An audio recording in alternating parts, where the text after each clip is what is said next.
So this is Chair Luke Maruziak going to call the Planning Commission meeting to order on 7:01 p.m. on Monday, November 6, 2023. And first I'll do a roll call. I just want to point out that we have Commissioner Aliff in waiting to become a panelist. So first, let me poll the commissioners. Vice Chair Tessman. Present.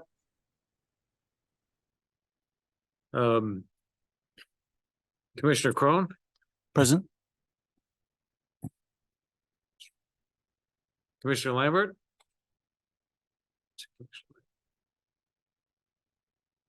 Commissioner Aliff. Present. Commissioner Kilcup.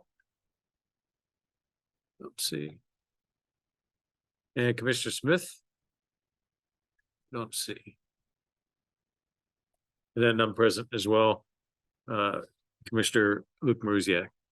So did we receive anything from Commissioners Kilcup, Lambert, or Smith that they weren't going to be here? I'm going to tell you what, we'll begin the council liaison report. At the end of that, if they haven't shown up, then we'll decide whether we want to excuse them or not. Okay, so first, I move that we approve the November 6th agenda as written. Can I get a second? Second. All in favor? Aye. Aye. Okay. Are there any public comments for items not on the agenda? Okay. Hearing none, we'll move on to the council liaison report. You see, Councilmember Johnson is here. All right, greetings, commissioners. I've got a couple of things to mention tonight. The first was that we do have a new official city administrator. Our city administrator is now former Parks and Public Works Director, Mike Chambliss. He was very much universally supported for the new position that he has.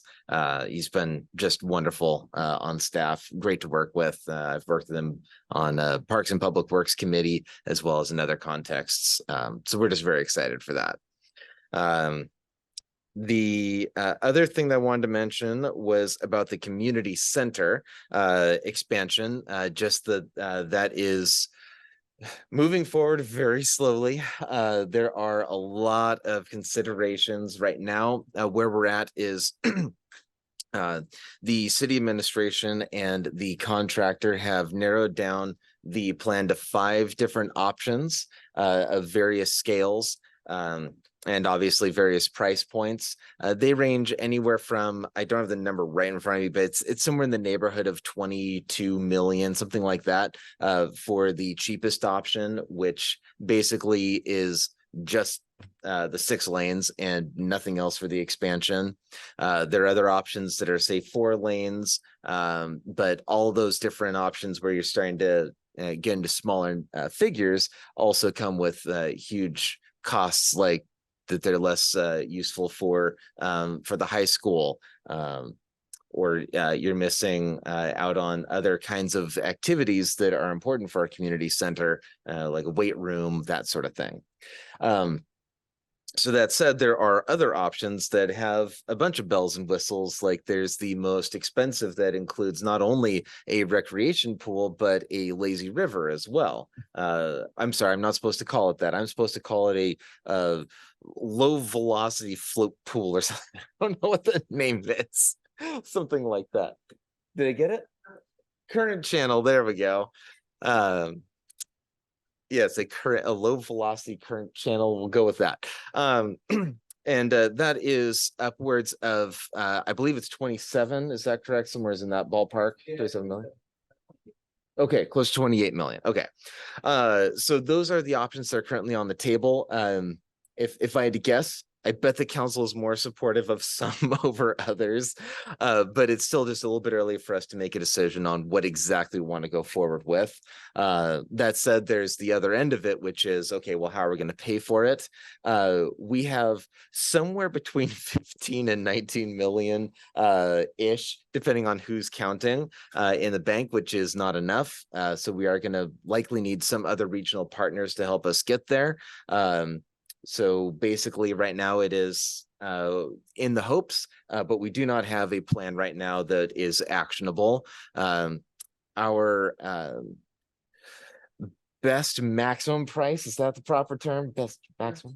Guaranteed maximum price, right? Yes.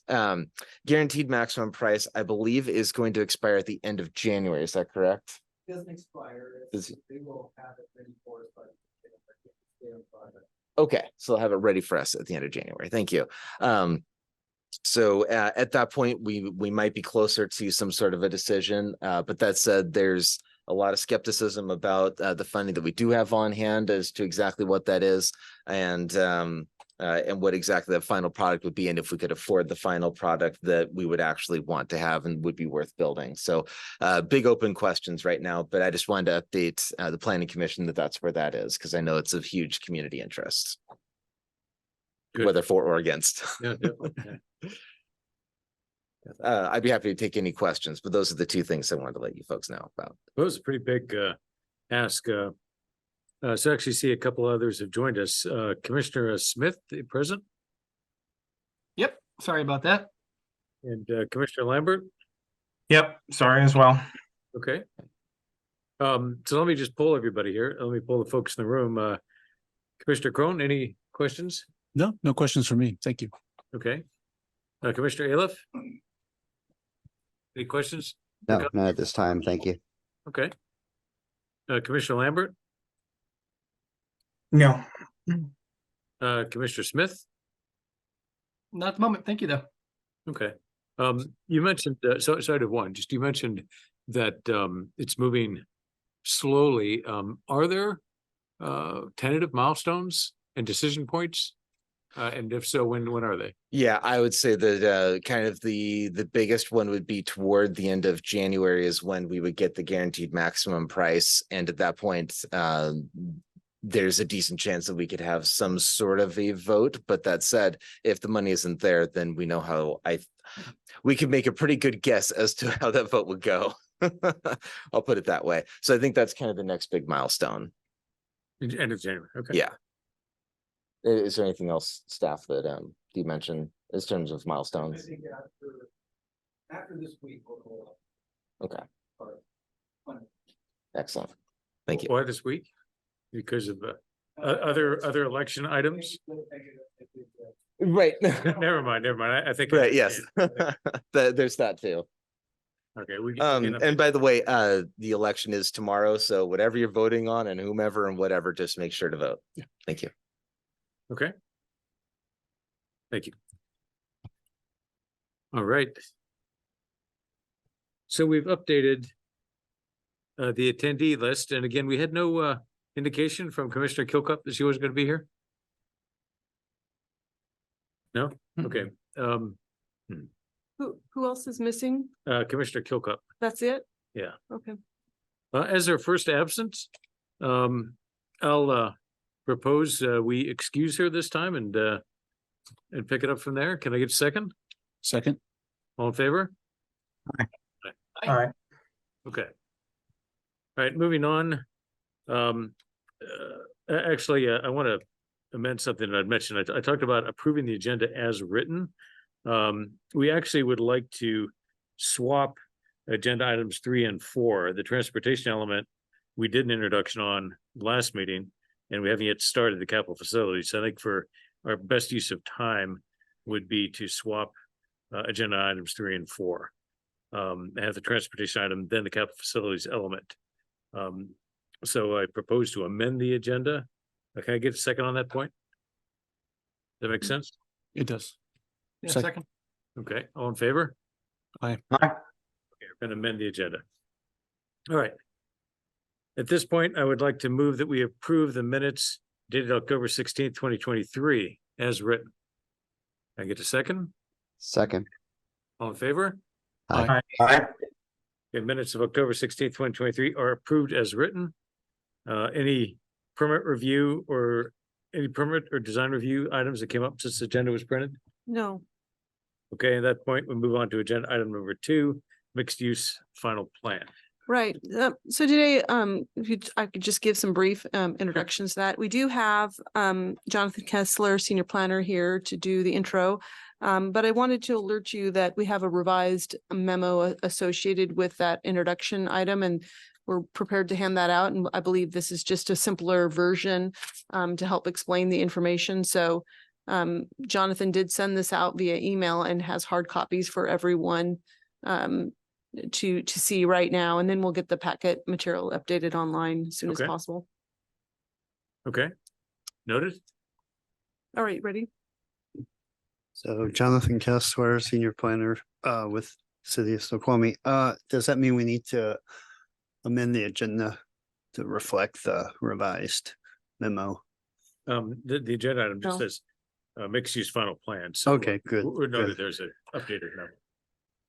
Sorry for the confusion, Mr. Chairman and Commissioners. What it is basically, we're just kind of streamlining it a bit because to make it more bite-sized pieces here. So the first bite of this apple is what we're going to look at right now, which is regarding the issue with Center Boulevard. So there's been some discussions in the past year regarding SR1 and the concerns with commercial uses on Center Boulevard. So council wants more retail on Center Boulevard, and it's difficult to allow this currently because to allow more retail there is the goal, but there are some conditions in the original mixed use final plan that was adopted over 25 years ago, back in 1995.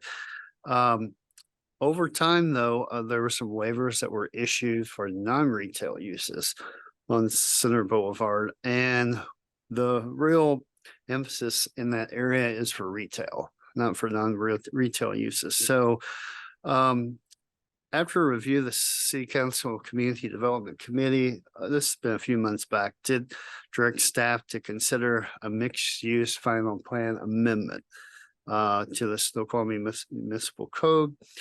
So basically what we would do is look at the different conditions that are hindering this process of promoting more retail in that area.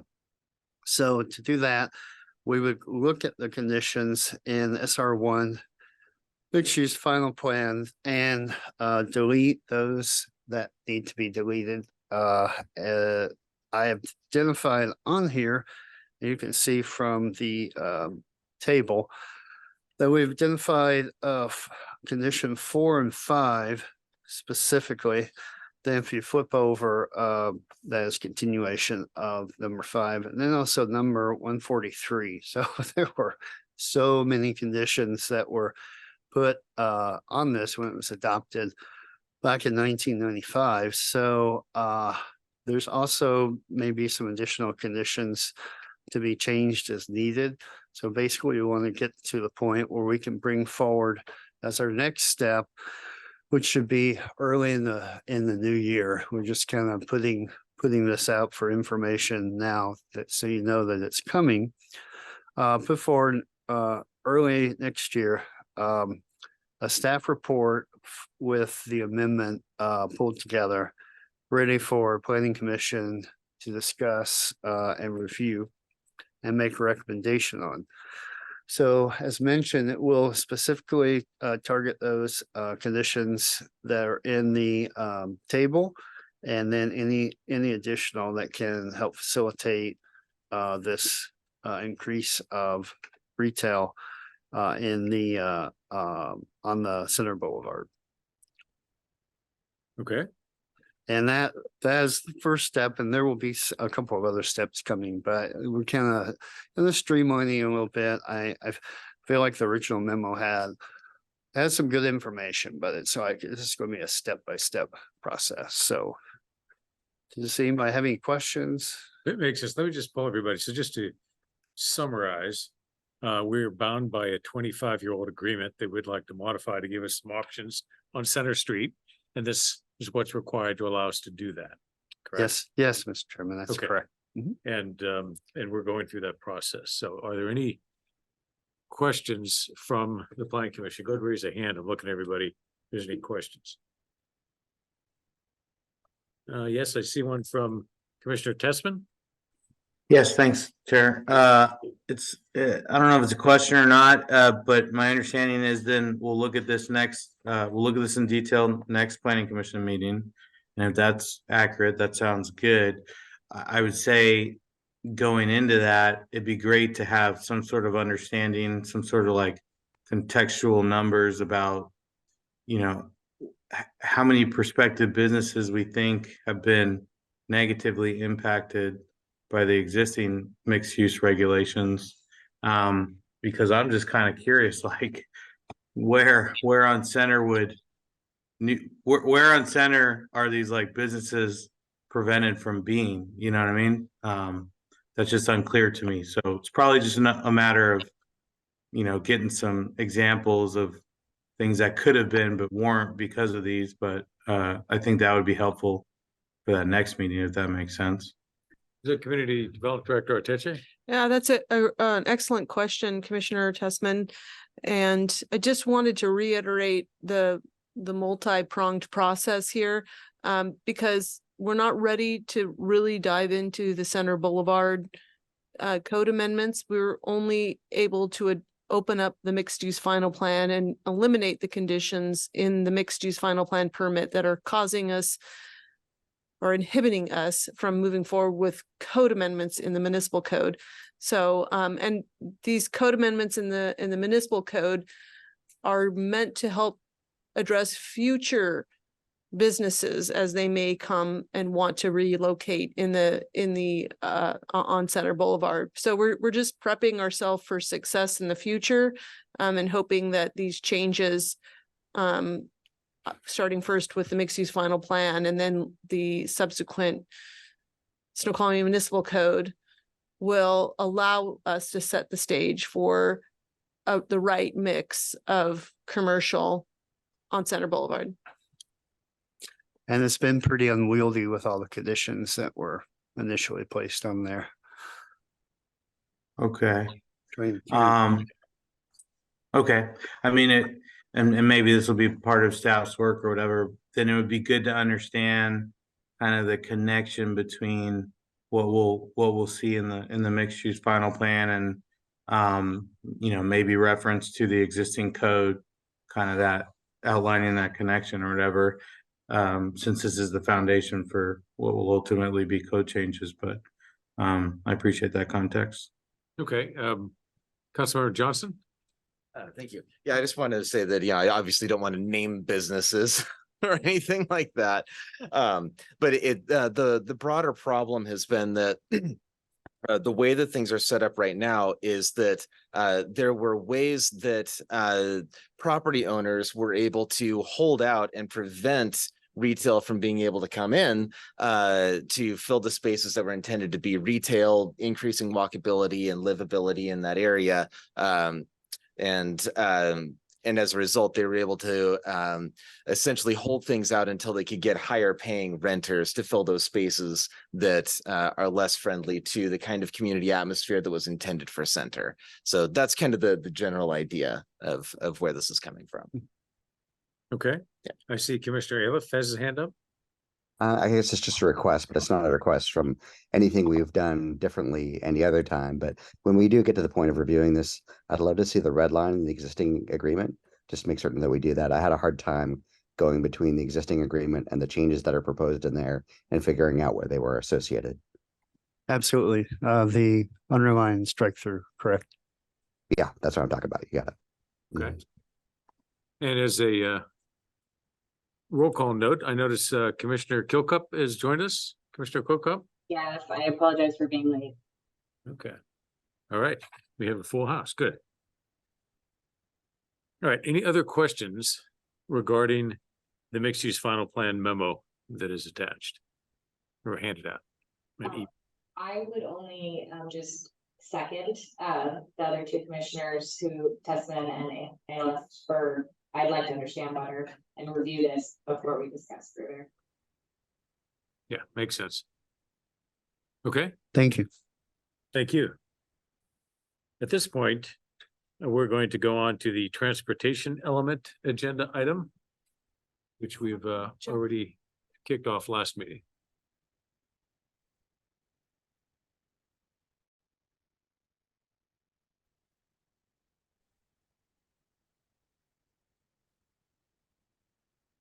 All right, Mr. Chair, do you want me to go ahead and get started or? We need just a moment. I'm sorry, Carla. Okay. We need a second to set up with the 24 by 36 pad. Let me take a moment. Fantastic. Just let me know.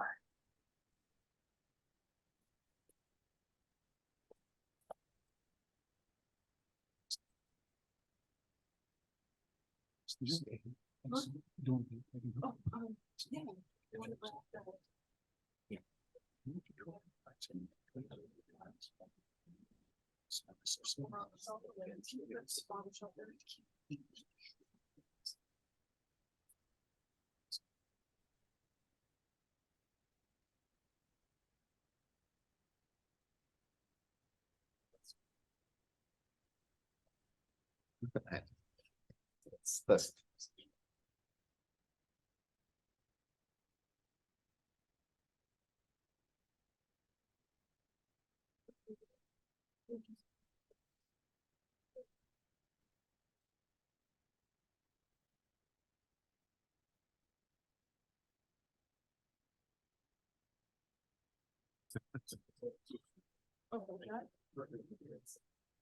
You, Director Ateche, good?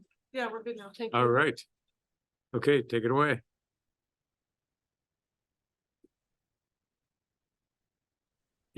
Good evening, Mr. Chair and Planning Commission. My name is Carla Boughton. I'm a senior associate with Pertite, and we are the consulting firm the city's hired to prepare your transportation element for your comprehensive plan update.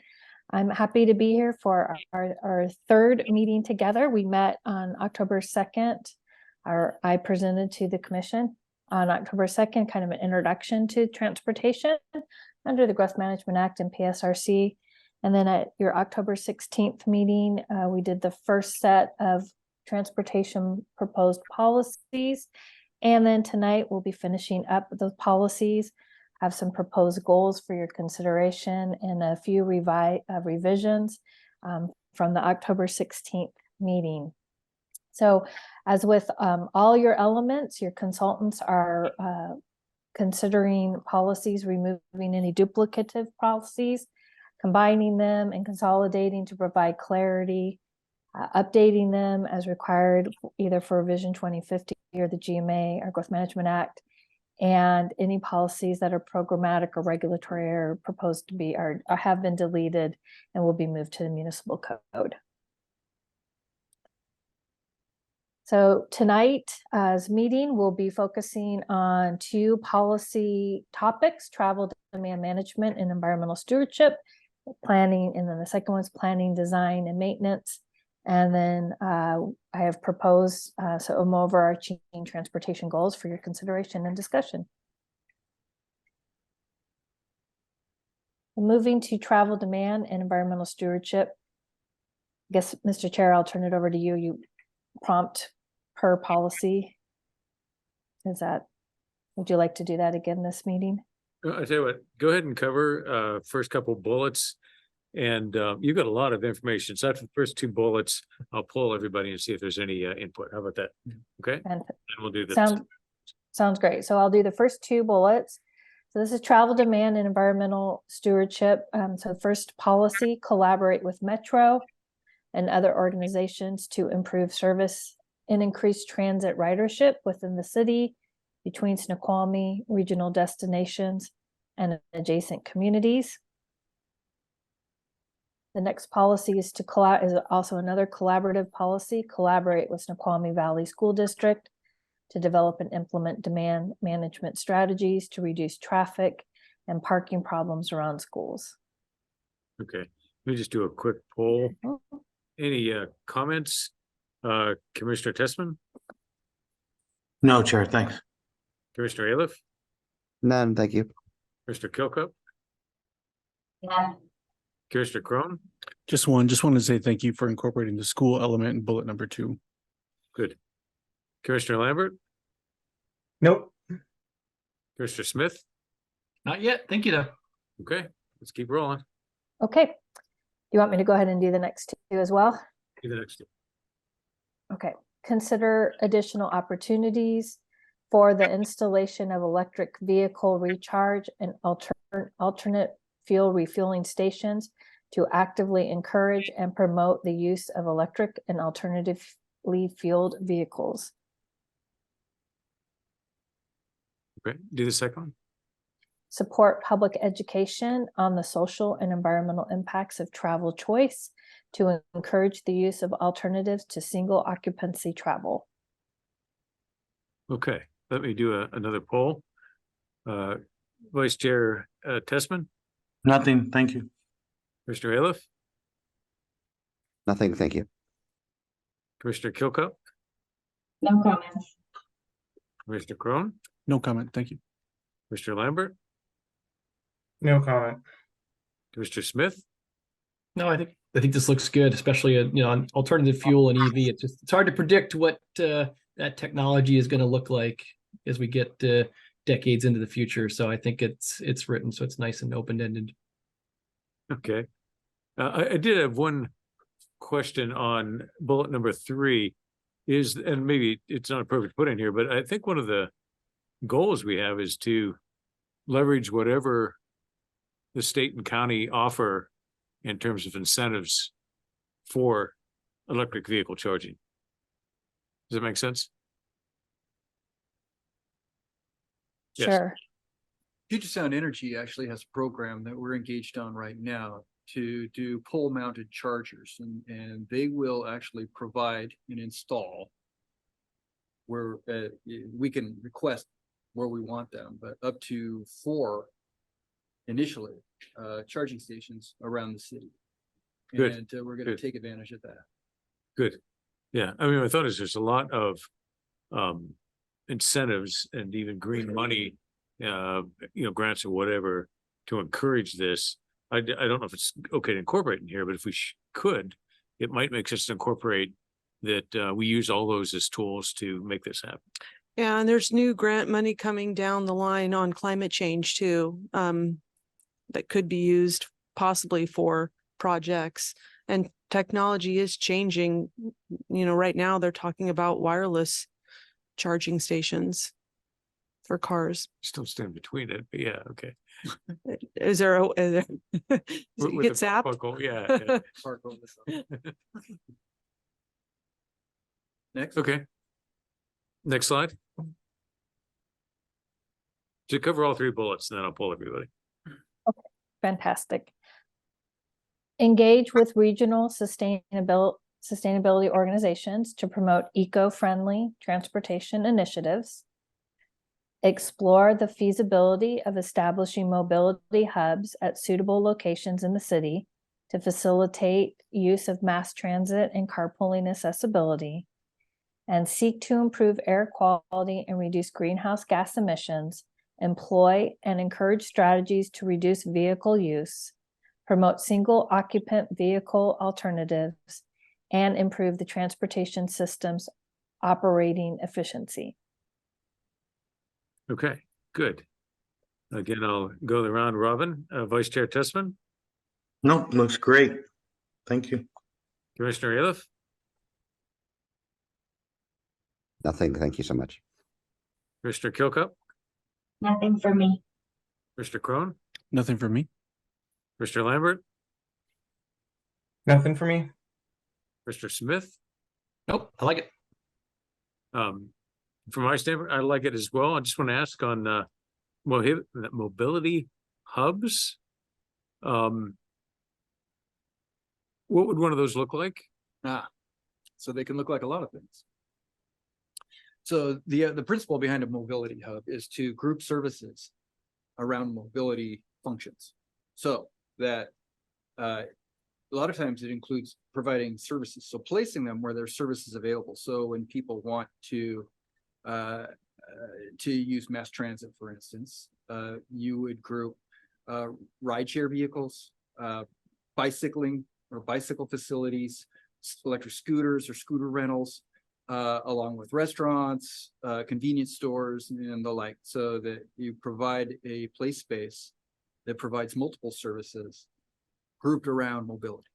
Okay, because right now our transit stops are pretty much alongside the road. So this would be something a little bit The more. park and rides, you mean? Yeah, Yeah. this would be something a little bit more convenient than that. Yeah, but there are, good examples of mobility hubs, I mean, Bellevue is probably over an example, but it's, they group a lot of services right around a transit center, right? But they're starting to incorporate more of these mobility hubs in downtown Seattle, and I think other smaller cities, Issaquah, for instance, and others are considering these mobility hubs. Yeah. Places where you can provide, or mass transit frequents, but, you can get multiple forms of mass transit. Yeah, I think it makes a lot of sense. Okay. All right, that's all I had. So let's move on, next slide. Okay, and these are the last two policies for the travel demand and environmental stewardship topics. And these are highlighted as Vision 2050 from PSRC policies. Design transportation facility improvements consistent with city stormwater regulations and which minimize impacts to fish passage and wildlife habitat areas and corridors. And incorporate environmental factors into transportation decision-making that minimizes impacts to natural and cultural resources. And these are just straight off the PSRC Vision 2050, right? They are from them, although I will note that I added corridors to the first bullet based on a planning commissioner comment at our last meeting, specifically speaking about the corridors. So that was something that I added from input from last meeting. Okay. Since I've been polling, let me just ask somebody, let me look at all the participants here. Raise your hand if you've got any comments. And looking at it, I see no hands raised. Okay. No, Andre Testament. Wait, Commissioner Testament, do you have your hand up? Yes, Chair. It's probably nitpicking, and forgive me if it is, but it just kind of seems, I get that this is boilerplate language from Vision 2050, and that's all good. It just seems like if we're gonna have a sentence like design transportation facility improvements consistent with city stormwater regulations and onward, it seems like if something's gonna be listed there, it should be applicable state stormwater regulations, because like, why would the city do any sort of transportation facility improvement not in line with its own regulations? It just seems kind of silly to me. But again, if I'm being nitpicky, I apologize. Yeah, I see what you're saying. I mean, why would we ever get anything approved without being consistent with the stormwater regulations? Yeah. And so I don't know if there are any, like, I imagine there are, specific state requirements, probably that the city, I'm assuming, incorporates in some way, but I'm sure the city would not complete facility improvements against its own regulations. But again, just a minor point. Yeah, that makes sense. I will say that these two and all the ones that have been presented to you from PSRC, they've been a consolidation of like 2 to 3 to maybe 4 different PSRC policies that then they themselves, PSRC, has consolidated and distilled down into the ones that, at least for transportation, that I've been presenting to you. And this one, this is specifically addressing a fish passage, the culvert replacement, and a number of policies around stormwater, regulations. But you're exactly right. I mean, the state has stormwater regulations that cities adopt. The city is going to require them. So it is a little boilerplate language, but I will say these two on here are specific ones they'd like to see in a comp plan. So. Okay, Definitely pro salmon. Pro salmon. Commissioner Lambert? Just out of curiosity, I know the language is, minimize impact to fish and passage and wildlife. Do we want to encourage the development to the sustainability of fish fish habitat and wildlife habitat as opposed to just minimize impacts? You absolutely can add extra to it if the commission wants. This is Yeah, that makes sense. Good. Word that again, Commissioner Lambert? Well, I only say things once. I don't remember the second time. Encourage the. I know it was encouraged. Encourage, Fish conservation and development, promotion. Yeah, encourage the development to fish and wildlife habitat. Yeah. Encourage the development of fish and wildlife habitat and corridors. so rather than minimize impacts, we're gonna do the opposite. We're gonna actually improve it. Yeah, I like that. Yeah, I do like it just because Snoqualmie is like, how many people come here for elk and for the, this is why people come here. Or conversely, how many people go to Issaquah because of salmon, Yeah. you're right. Could you repeat the draft revision one more time? So rather than the words minimize impact, we want to do the opposite. We want to improve fish passage and wildlife habitat areas.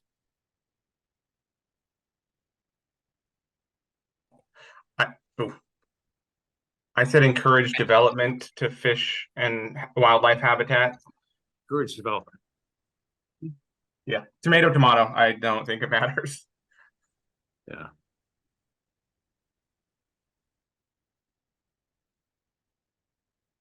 What are we doing, CD Director attention? Good? Okay. All right, good comment.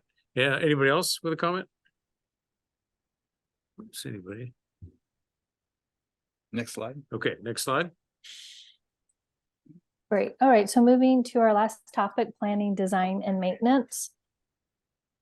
Policy, the first policy there, ensure consistent and equitable system improvements throughout the city. Limit the use of cul-de-sacs and dead-end streets in new development to encourage efficient circulation. Systematically and objectively prioritize paving projects in accordance with a pavement management plan. Employ best management practices for stormwater management, including low-impact development strategies, effective street cleaning, and other measures to alleviate major pollution sources from roadway uses. Okay, let me do the round robin on this slide. Vice Chair Testman, any comments? I'm just thinking about the second one. But I don't have anything constructive right now. Fair enough. Thank you. Commissioner Aliff? My attention was drawn also to the second one, but I'm having a hard time figuring out why. I'm glad Commissioner Testman said something. I'll put some thinking into it. Okay, feel free to raise your hand after I pass you. Commissioner Kilcup? These are fine for me. What's that? These look good for me. Commissioner Crone? No comment. Commissioner Lambert? I'm thinking maybe Commissioner Smith and Testman have the same issue of, because we all remember playing like a kickball or baseball on cul-de-sacs and dead-end streets in our childhood. Yeah, that's it. And I didn't even live on one, but yeah, and I know that you're saying limit the use. Okay. I just don't even know if it's worth the time and space. I just don't think it's that bad of a thing. I don't know. Yeah, I know, I see what you're saying. Mr. Smith, you want to add? Yeah, I'll be curious to see where this language goes, of course. And I think obviously it's important to have, traffic circulation. You want to make that as easy as possible. But I think cul-de-sacs, like many of the other calming mechanisms that we use throughout the city, whether it's narrow streets, curb bulbs, things to slow down traffic flow and make people drive slower. I think, cul-de-sacs serve that purpose as well as being dead end areas. So I think they certainly in a pedestrian oriented community, they'll have their place, but I'm curious to see where we'll take this as part of the process further down the road. Yeah. Commissioner Smith is spot on. There's a time and a place. There's a time and a place. I live on a street, for example, it's just straight away through. And sure enough, people haul through here sometimes. And that just happens less frequently on a cul-de-sac. So I just don't think they're bad. I think a more constructive bullet would be one that just addresses the topic of encouraging pedestrian friendly speeds, pedestrian safety, something to that effect, like Commissioner Smith was getting to the heart of. While balancing traffic circulation or something. More, I'm sorry, it's such an issue. More than just like targeting the cul-de-sac. Yeah. This prioritizes efficient traffic circulation, and you see kids and moms and stuff, hustling across the street downtown, or in some places like Fairway is a good example, or even Kinsey. Yeah, I mean. Is there a way to shift the priority of this to prioritize it, make it efficient for traffic, but pedestrian friendly? Could I recommend? Yes. Just remove the use of cul-de-sacs and dead end streets and just say encourage in new developments, or encourage design of new developments to include efficient traffic circulation. Can we put pedestrian friendly in there? Pedestrian friendly. Yeah. Yeah. Efficient, pedestrian friendly traffic circulation. Because what we're hoping to do in the future is to create a more efficient transportation system grid. So cars aren't all dumping out onto the main thoroughfare because there's no place to go to circulate inside the transportation system. And this happens in lots of cities where you have no place to go except for the main arterial. And that's the only place you can go. And there's not a lot of efficiencies there. Well, one of them goes right down through downtown. I mean, when it comes to new development, I don't think there's going to be no new development. Another like SR2. I don't think you're going to see another SR2 where you're going to have a whole lot of deal there. So, yeah, I like basically, would you say encourage new develop to encourage pedestrian friendly, efficient traffic circulation? Yeah, I would add to that. From my perspective, I agree. I think with so many small children, especially around on the ridge, there is a benefit. There's also, for me personally, there's places that I walk to because it's actually more efficient than having to drive all the way around. And so I think, Chair, your comment about making it more pedestrian focused with connection points might make me happier. Yeah. But I also hear Development Director Ortiche's comment about when we do this, it also creates a negative impact for single occupant vehicles all being on the same arterials. So I hear that too. Right. We're not going to lay out another SR2 grid, but okay. Yes, Jonathan Kessler, Senior Planner. I was just going to add, part of the complete street concept of planning practices, where the right of way allows, you're going to have, sidewalks, you're going to have bike lanes, you're going to have narrower right of ways for the actual vehicles. So that is a traffic calming type of thing as well, because I mean, you go to many streets in Seattle and you see that it's like you have to slow down because it's well demarcated, the bike lane and then the sidewalk. So I think embracing the complete streets, will accomplish a lot of this.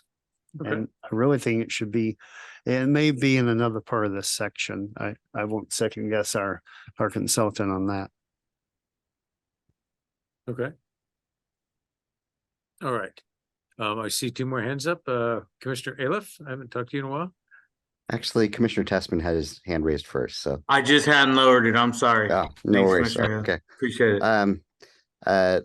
I keep getting hung up on number 2, and I think part of this is like over the last 3 years, when I've seen the most significant changes, I think that have been for the good. It's actually introduced a fair amount of circulation challenges. So I think, for example, of City of Bothell downtown, where they've shut down some of their major streets to facilitate walking and dining on the street. And like, I would not want to build any sort of draft transportation policies that discouraged us from attempting to do some of those things in our community.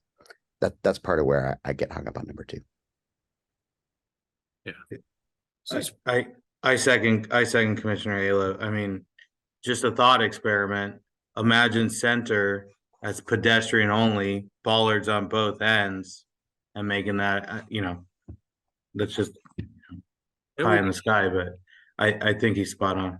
We talked a similar thing when I think a few folks, I think me and Commissioner Smith onward are here. We were looking at downtown. We were saying maybe we put bollards on places on King Street and shut those down. And then you have a really pedestrian friendly area. So yeah. Okay. We'd like to see the word pedestrian friendly in there. Am I correct in hearing consensus around deleting bullet 2 as it's currently written with a new policy that speaks to encourage design and new developments to provide efficient traffic circulation that is also pedestrian friendly? Yes. Okay. Yeah. And you don't need to use cul-de-sacs or dead end streets. Just say encourage new development. To provide efficient traffic circulation. Efficient traffic circulation, pedestrian friendly traffic circulation. Okay. That's good. That's good input there. Okay, great. Anything else on bullets 3 and 4? I don't see any hands up. Okay. Next slide. Thanks, guys. All right, this rounds out the policies for planning, design, and maintenance. So support local transit partnerships for better regional connections and to support tourism within Snoqualmie. And then, of course, these last 3 in pink are PSRC. Reduce need for new capital improvements through investments in operations, demand management strategies, and system management activities to improve the efficiency of the city's current transportation system and facilities. Identify stable and adequate funding mechanisms for transportation facilities. And finally, ensure that the land use element, transportation element, and financing plan are coordinated and consistent for the 6 and 20-year planning period. Okay. 6-year planning period? 6 and 20 year. The 20 years of comprehensive plan, the 6 years going to be your capital facility, your capital improvement plan, or your 6-year transportation improvement plan, your TIP. Okay. Or your CIP through your budget process. Good. Okay. Let's do the round robin again. Vice Chair Tessman. Nothing on these. Okay. Commissioner Aliff. No comment. Thanks. Commissioner Kokop. Nothing for me. Commissioner Crone. No comment. Thanks. Commissioner Lambert. No comment. Smith. Who's Commissioner Smith? Oh, sorry, I think it was weird. My microphone died. Nope, these all look pretty straightforward. Yeah, I agree. Okay, we're good. Is that the last one for transportation? Well, here we go. One more, or two more slides. You're almost there. So these are the proposed goals that will have policies embedded underneath them. Proposing 5 goals. And these are a little bit of a reworking of the current goals and objectives that are currently in your comprehensive plan. Provide for safe and efficient transportation system for vehicle, pedestrian, bicycle, and transit travel within the city that supports the city's planned land use pattern. Goal number 2, ensure regional coordination and consistency with the state, PSRC, King County, and adjacent jurisdictions' transportation plans. Goal number 3, promote an equitable and accessible transportation system through services, facilities, and improvements. Goal number 4, encourage a system of trails and corridors that supports non-motorized travel for commuting, local trips, and healthy physical activity. And finally, goal 5, strive to improve air quality by reducing vehicular greenhouse gas emissions and support alternative options to single occupant vehicle travel. Okay. Good. So again, I'll do the round robin on all 5 of these goals as written. Vice Chair Tessman, any comment? No, thank you. Commissioner Aliff? Number 4 stood out as the one that had brought me the most joy. Other than that, no comment. Very good. Appreciate that. Commissioner Kilcup? I don't know if this would be appropriate here, but in terms of, I guess, bullet number 4, just having more lighting for safety is something that popped into my head for that. I'm not sure if this is the appropriate place for that, but to, yeah, have those trails feel safe. That's actually a good point. I was actually walking down Kinsey after open house going, man, it's dark. Yeah, this time of year it's so noticeable, but also a few weeks back I was walking back with my kids next to one of the trails, and there was a black bear. Oh wow. So, and our kids were way ahead of us, so we couldn't see. So, you know, safety on multiple levels. Yeah, no, that's good. That's good feedback. Very good. Okay. Commissioner Crone? No comment. Thank you. Commissioner Lambert? No comment. Commissioner Smith? No, I think the first bullet will be one that we'll want to kind of think about in parallel with that conversation we were having earlier about the traffic flow, efficient traffic flow. Agreed. So Community Development Director Arteche did capture the lighting aspect on number 4. So we did capture that. Good. All right, next slide. Okay, so this is just looping back to a few, some of the comments that you had at your October 16th meeting. So I'm proposing 3 revisions to the policies. So you can note that the revisions are underlined. So under the land use and transportation coordination, you might recall that the comments were identifying some key connections that are street side, in particular sidewalks, trails, and bikes might connect to. So we added neighborhood shopping services, school transit, parks and trails wherever feasible as a proposed revision to that policy. The second revised policy under street system was a comment from staff identifying the proper document that you use for LOS calculation, and then be the highway capacity manual. And then the third proposed revision had to do under the bicycle and pedestrian system. You guys had a great conversation about e-bikes and e-scooters and whether there should be a specific policy regarding that.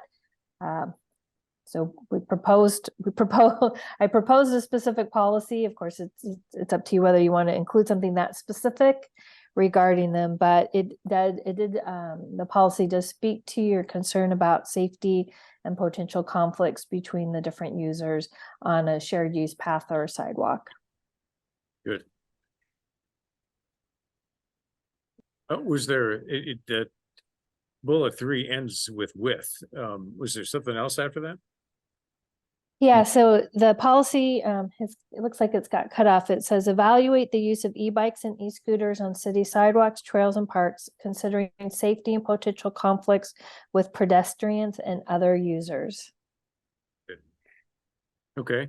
I know it's a bit torturous. We're going to do the poll again. Just make sure we don't miss anybody or any comments. Vice Chair Testman, None, thank you. Commissioner Aliff. Commissioner No, Aliff, no comment. Thank you. Commissioner Kilcutt, No comments. Commissioner Crone, sorry. No comment. Thank you. Commissioner Lambert, No comment. Smith. Nope, seems to capture what we discussed a couple weeks ago. Great. I think you've captured everything. Okay. Okay. Well, then that concludes the transportation goals and policies. I'll work with the planning director to determine when it's appropriate to come back with a few revisions from today's meeting.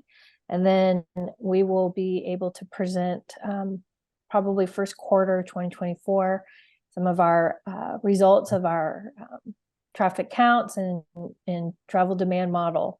So it's been a pleasure to be before the Planning Commission, and thank you for the opportunity to help you move along your comprehensive plan, goals and policies section. Yeah, thank you. I think it's shaping up well. Good. Okay.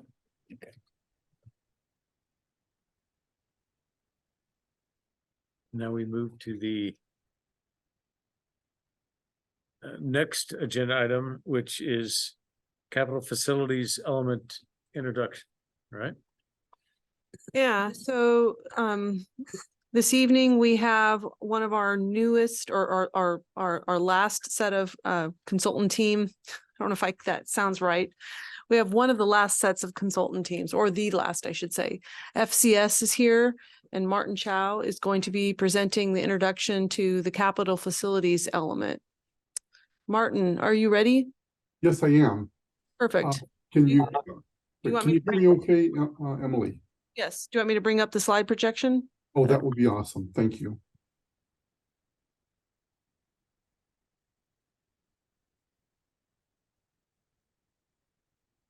And Emily, if you don't have it handy, I have it on my screen. I can pull it up easily. I have it handy. Just 1 second.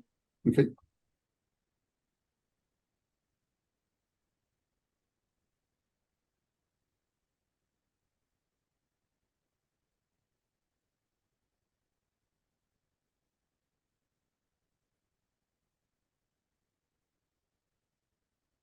Great. Thank you, Emily.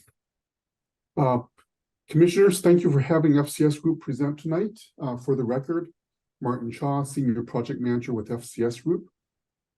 As Emily mentioned, we're presenting tonight on the capital facilities element of the Growth Management Act. I have about 12 slides to go over with you. This is one of our, as Emily mentioned, our first meeting with you, and we have well, 3 additional meetings at least to help you refine the goals and policies within this section. So again, RCW 3670A.070 oversees the Growth Management Act, and Section 3 covers the capital facilities plan element of the GMA. Next slide, Emily. Oops, did we go too many slides? Oh, yes, go back one more. There, thank you. So in terms of the capital facilities element, commissioners, the purpose of this section is, I'm sorry, Emily, go back one more slide. Let me see. And I think one more, sorry. There we go. Okay. So commissioners, in terms of the mandatory elements within the capital facilities portion of the GMA, includes 5 different sections. It requires 1, an inventory of your existing capital facilities, and number 2, a forecast of future capital facility needs. Number 3 is a identification of the locations as well as the capacities of new capital facilities. Number 4 is a 6-year funding plan associated with the forecasted new capital facility needs. And then number 5 is a discussion where the city is directed to reassess the land use element if identified funding falls short in terms of addressing the new capital facility needs. Next slide, Emily. So in terms of the general contents of this section of the comprehensive plan, there are several. One is just a general introduction, which includes a discussion of the capital facilities plan and the legal requirements of this portion of the GMA. There's a discussion about the policy standards and the level of service requirements that we are planning towards, and a discussion about the current sources of funding and the financial constraints thereto. After that introductory section is prepared, there's a discussion about, there's a forward-looking discussion as to what are the driving factors of the public facilities for the city. This includes a discussion of the goals and policies, the 6-year growth projections for the city, what type of staffing needs is required to address the forecasted growth within your community.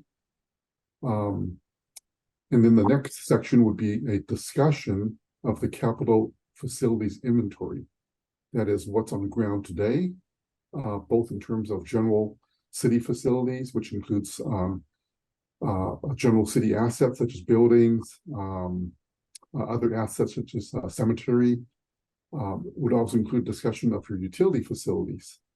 That includes your water, sewer, storm assets, as well as other facilities within and serving your city, such as electric, communications, as well as schools. There's also a discussion of non-utility assets, which includes parks and recreation, transportation, as well as public safety facilities. And then lastly, there is a discussion. Oh, I'm sorry, was there a question? No, well, I do have a question now that you've asked. This is for Comp Plan 2044, and I understand you're going to have the 6-year growth projections. I mean, so we're not going to look out as far as 2044, or do we do it in bites? I mean, how do we do that? Right. So I think your comp plan would cover the 20-year period, Mr. Commissioner, but the funding plan would cover the forward-looking 6 years. And that's it. We don't then project any beyond that. That's right. That's part. Yes, if we're limiting ourselves to just the requirements of the RCW there. Community Director. Yes, except we are able to project out transportation wise for 20 years. So we have more information in that area about a 20-year projection. Okay. Right, thank you. The very last section, which is part of the financial analysis, is an identification of projects that are funded, projects that are unfunded, and then within those projects that are unfunded, identifying the sources of available revenues or available funds to fund those unfunded projects. Next slide, Emily. What we start with would be the city's 6-year capital improvement plan. And what we would start with would be the 6-year plan that is as included within your 23-24 biennial budget. Next slide, Emily. So in terms of the goals within the capital facilities element, this specific goal is what exists in your current comprehensive plan. So over the next couple of meetings, what we'll do is we'll do a little deeper dive into the goals of this section of your current comprehensive plan, as well as your supporting policies within that plan. And if you're interested in doing a little bit of reading on this, this begins on section 1-31 of your current comprehensive plan. And it starts off with this specific goal. And then under this goal, there are several objectives. And then under each objective, there are several policies. So we'll take some time to go over each of those. We'll work with your staff in terms of identifying what changes we may want to make to these, and then present the revised goals, objectives, and policies to you for your consideration. Next slide, Emily. These are just simply clips from the current comprehensive plan, just to give you a sense as to what's included in this specific element. Number one, in the top left corner, there's a table that kind of summarizes the 6-year growth in terms of population, as well as employment population within the city. There's a discussion of capital facilities, utilities, as well as non-utility elements, including emergency facilities, as well as transportation and other categories. And then we'll also have a discussion of the city's current assets, or its fleet inventory, as you can see here under this clip for 9-III there. But we'll work with you and staff in terms of updating the tables from the previous study and bringing everything current. Next slide. In terms of identifying local funding options, this is just an early example, but we'll take a look at different funding techniques available to support your capital improvements. And then within each of these different funding techniques, we'll work with you in terms of assessing the feasibility of each of these funding options for addressing your forecasted capital needs. On the right panel, or on the right side there, we have numbers 1 through 7. Various funding techniques are available to cities, include a levy lit lift, which requires voter approval, a transportation benefit district, which also requires voter approval, establishing a tax increment area. This is also voter approved. Establishing a utility local improvement district, which I believe can be done councilmanically. Also have local option taxes, for example, your current property taxes, sales taxes, REIT revenues, and other sources of taxation for the city. And then we have non-city sources such as grants or developer contributions. So using a series of Harvey balls, as shown in this graphic, will illustrate the relative feasibility of each source as it relates to, for example, risk, a relative risk to the city, market acceptance, administrative considerations, the ease of implementation, how flexible that funding source may be, as well as its feasibility in terms of near-term as well as long-term funding for the city. Next slide. These examples here are presented from your current comprehensive plan, commissioners. But in this case, the current comprehensive plan identified a series of funded or unfunded projects. In this case, we have non-utility projects which were identified as which were identified with funding availability. So in this case, we have non-utility projects totaling about 71 million, for example, as well as utility projects totaling about $72 million. But again, we'll work with the city in terms of updating this list as part of this element. Next slide, Emily. In terms of sources of CIP funding, again, these were funding sources identified as part of the current comprehensive plan. The left pie chart identifies the sources of funding for non-utility projects. And then the graphic on the far right represents the identified funding sources for utility projects. Next slide. On this slide here, we have two side-by-side graphics. Let's start with the leftmost one for non-utility projects. So the blue and the red section represents, again, this is from your current comprehensive plan, the funded or the or the projects for which funding has not yet been confirmed. So that's represented in red. The projects which do not have funding sources identified, and then the blue represents projects for which funding sources have been identified. And then the green portion there represents the revenues available to fund those projects. And the purpose of this illustration is to show the financial gap.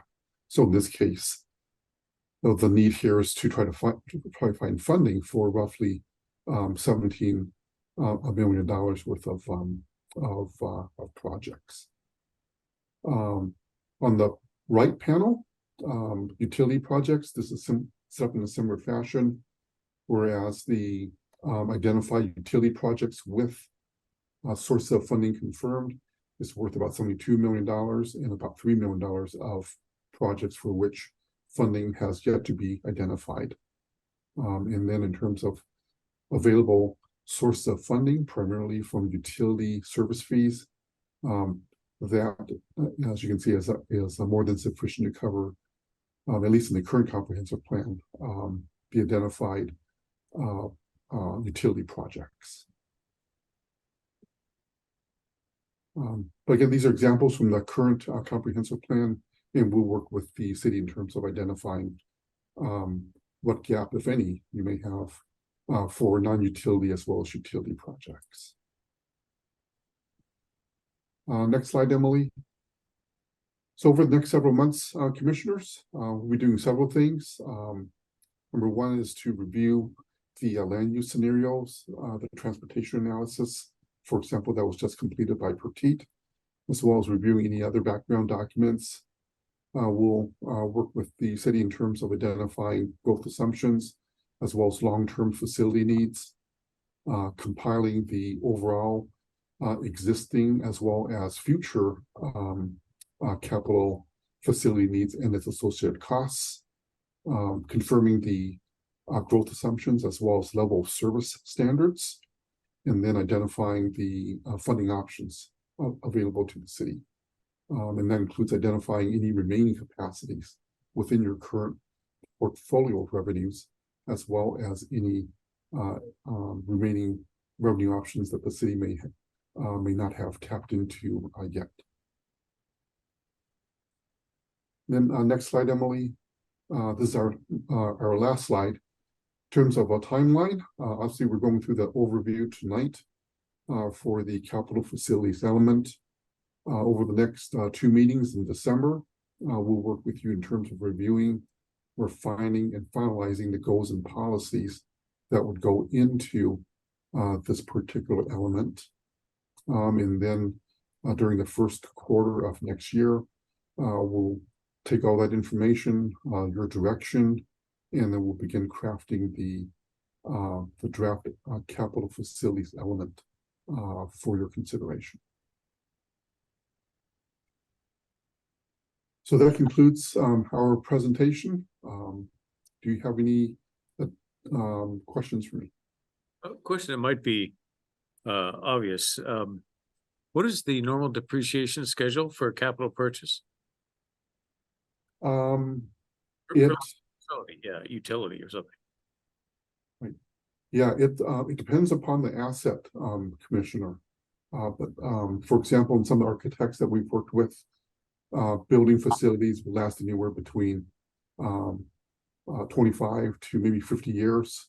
And then on utility assets, it can go as high as 75 or possibly even as high as 100 years. Really?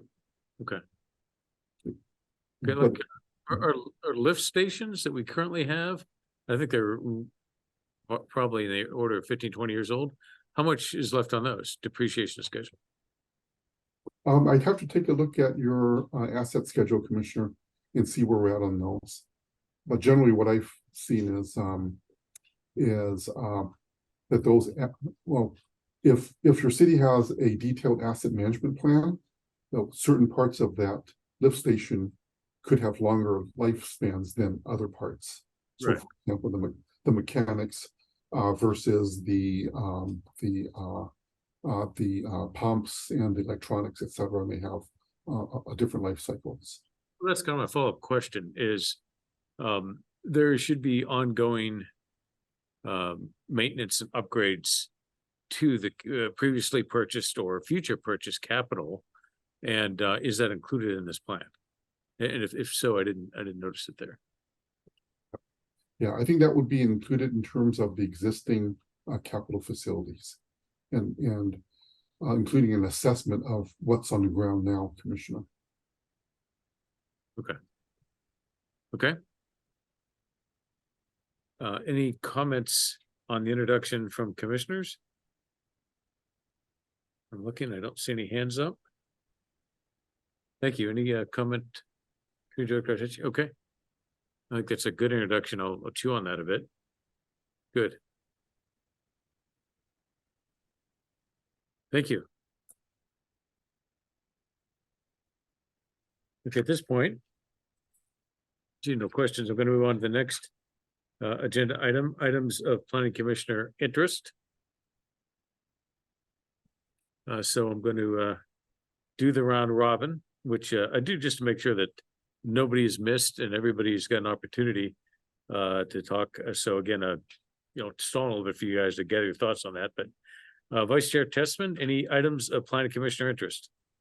Just one, and forgive my ignorance, I don't know what the normal course of what I'm assuming is the process of condemning property, but is there any information on the home on Railroad Avenue on the left-hand side when you're heading eastbound into downtown Snoqualmie? I guess, is there information on what the next steps are for that property or?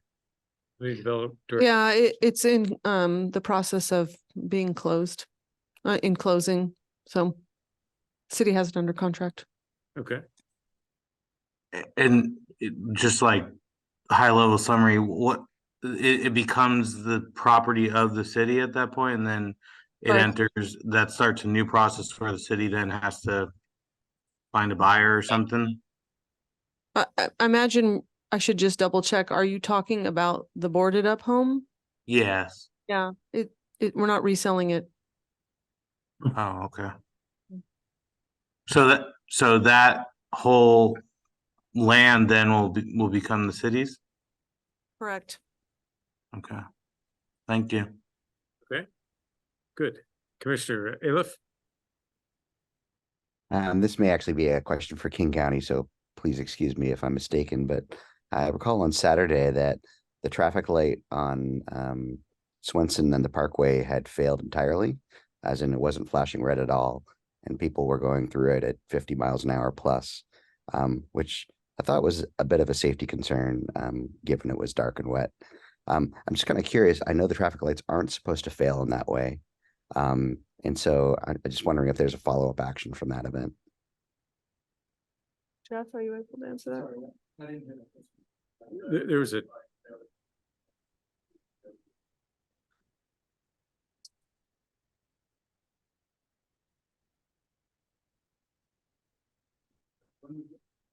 When was that, Commissioner Aliff? It was on Saturday. Snoqualmie police were pulling over people that were running the light, even though it wasn't functional. and citing people on site, but clearly something failed on a mechanical basis. But King County actually operates. Yeah. Yeah, it probably skips the city and goes straight to the county. I just wasn't certain, so. I can follow up King County. It's fine. Okay. Anything else, Commissioner Aliff? Nope, that's it. Mhm. Commissioner Kilcup? No items for me. Okay. Commissioner Crone? Nothing for me. Thanks. Commissioner Lambert? Nothing for me. Commissioner Smith? I don't have anything this week. Thank you very much. Okay. I have two things. One, I attended the comprehensive plan open house last week. It was well attended and a lot of good conversation, a lot of good questions. And I know Commissioner Kilcup is there as well. I just encourage you the next time you get an opportunity. Yeah, I mean, people came out and they were really engaged and, looking at the maps and trying to figure out what was the best way to go. So it's good to have such an engaged city. So that was good to see. Second point, sometime last week, I'm going down the parkway. It was still dark. I was behind a cement truck. It was just rolling the cement around. And I remember that I just read that we did not have the state taking control of the parkway. I was wondering, as a thought experiment, could we find trucks that we don't want on the parkway, just an exorbitant amount to prevent the brand new road that we all like being trashed? So it's kind of a thought experiment, but it was really irritating seeing that cement truck, which must have been, tons and tons over the weight of what that road was supposed to be, just trundling down there in the evening. So if we own it versus the state, maybe we ought to consider something like that in the for what it's worth category. In comment, wait.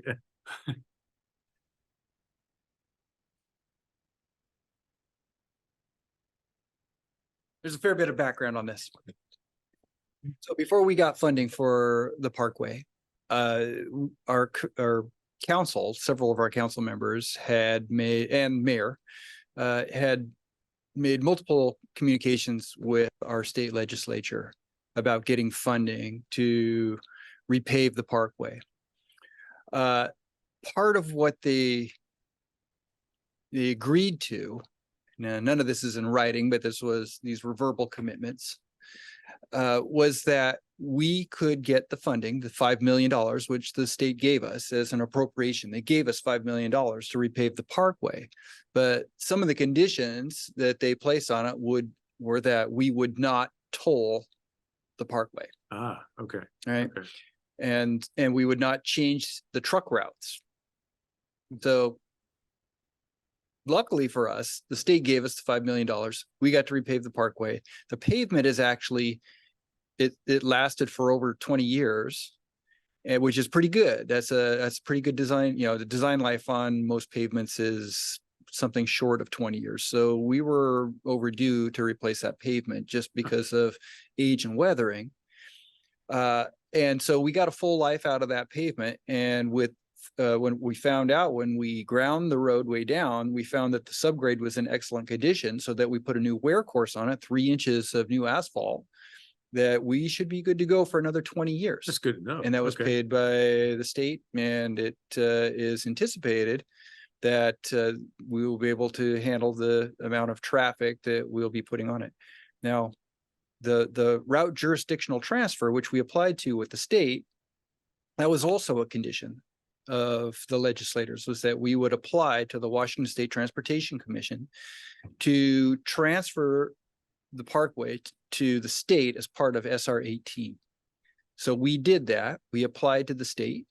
And we went through the whole process. It took a year, and we were not denied, but they decided to postpone the decision because the state is currently looking at the criteria for transferring roadways to the state. So there is a set of criteria for route jurisdictional transfers. It's very vague. And so we undoubtedly met the criteria, but we didn't. I guess it depends on your perspective. If you're WashDOT and you don't want the road, you could argue that we didn't meet the criteria. from our viewpoint, and according to Puget Sound Regional Council and according to the Transportation Improvement Board, TIB, we did. So they decided not to decide and let the process work itself out while they redeveloped the new criteria, because the criteria that's been developed was developed back in the early 90s. So it's been a long time since they looked at that criteria, and they have everyone is in agreement that they need to study the criteria and come up with more definitive criteria for doing these route jurisdictional transfers. So that will take about 2 years. So towards the end of 2025, we will have new set of criteria. And at that point, we can either decide to reapply, or if we can work out a deal with WashDOT in the interim, then we can go that route as well. Okay, somebody should correct the Snoqualmie Valley record then, because they had indicated that they viewed our request as one-sided and that they did not agree with the design of the road. They certainly didn't. The way I read that didn't indicate that what you said, that it was in great shape underneath there, and we expect, a long life out of this car. Well, so I had a nice long conversation with Ramin Pazuki, who is the pavement design manager for WashDOT.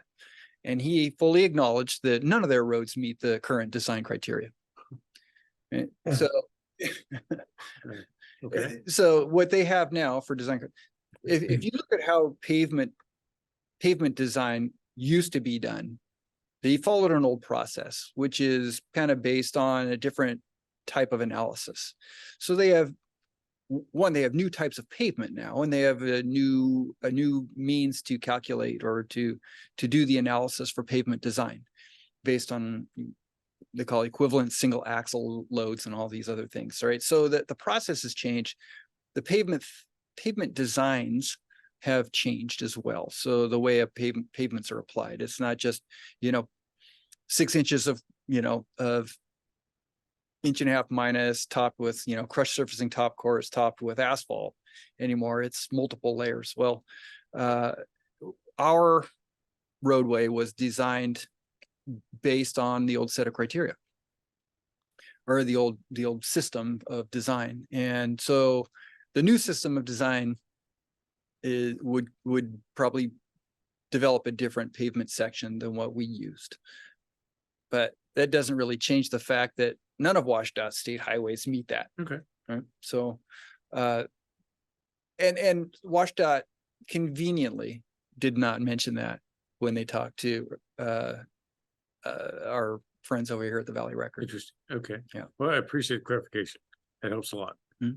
Yeah. Thank you. Mm-hmm. Thank you. Excellent. Okay, at this point, move on to upcoming schedule. Ashley? Yeah.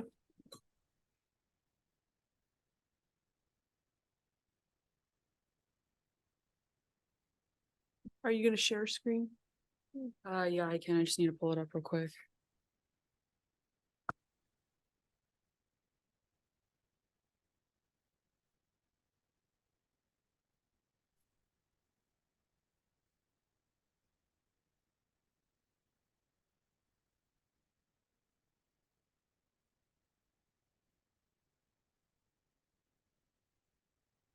You want me to do it? I got it. I just had to rotate it. Sorry. Alrighty. Here we are. So we are currently on this meeting. And this is what the rest of the year is going to kind of look like. It looks like environment is lined up, but capital facilities is on the same line as environment. I think we could fix that. Yeah. Yeah. And just a quick question for the commission. How does December 18th look? Any general thoughts on that? For availability, and we go on vacation the week before Christmas? I'll be out of town the last 2 weeks of the month. Okay. Anyone else? Nothing firm yet. Okay, I'll tell you what, on next meeting, just, let me know if you're gonna be here the 18th. I've already heard from Commissioner Smith, he will not be.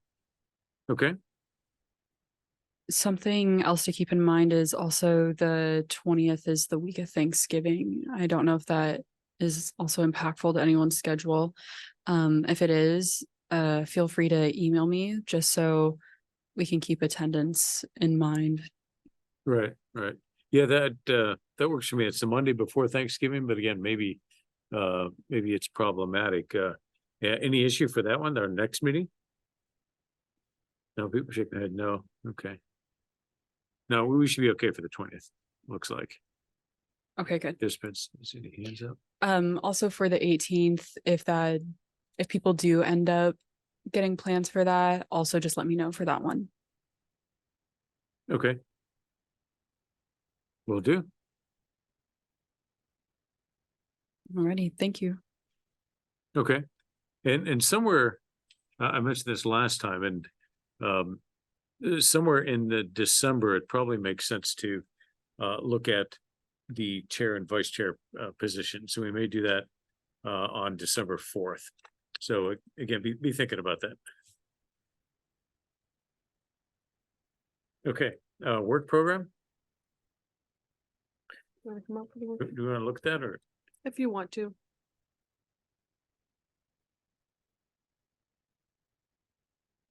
Jonathan Kessler again. I do want to mention, on the other regarding the future, agenda, the, consultant indicated coming back on the first meeting in December for the second part. We do have, him down to come back on the 20th of November. So I think probably he'll need to be We'll brought work into through, the loop yeah, we'll on work that. through that offline. Yes, Okay. we'll get him on the loop on that.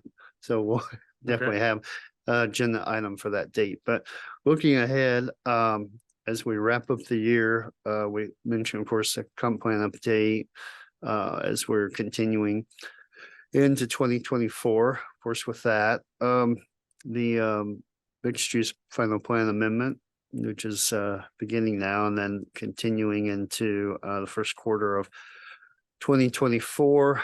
I'll be bringing back the historic preservation section, some code revisions with that. Also in early 2024. Sign code update second half of next year. Looks like there's some temporary emergency housing updates that'll be needed early part of next year, and then to be determined is the wireless code and the Snoqualmie Mill design standards. So it's a lot of items, and of course, subject to even more additions. Okay. Yeah, and I think we could probably even shift the Center Boulevard to maybe second quarter or second half of next year. I mean, it'll. Yeah, that's fine. Okay. That's, whatever makes most sense. I mean, it seems like that's gonna be, it's gonna take some time. Good. All right, any comments, questions on our program? Okay, Thank you. thank you. All right. Any final comments from everybody on the planning commission? All right, seeing none, I move that we adjourn this meeting. Can I get a second? A second. All in favor? All right. Aye. Aye. Meeting is adjourned at 8:35 PM, November 6th, 2023. Thank you, everybody. Thank you. Good night. I don't.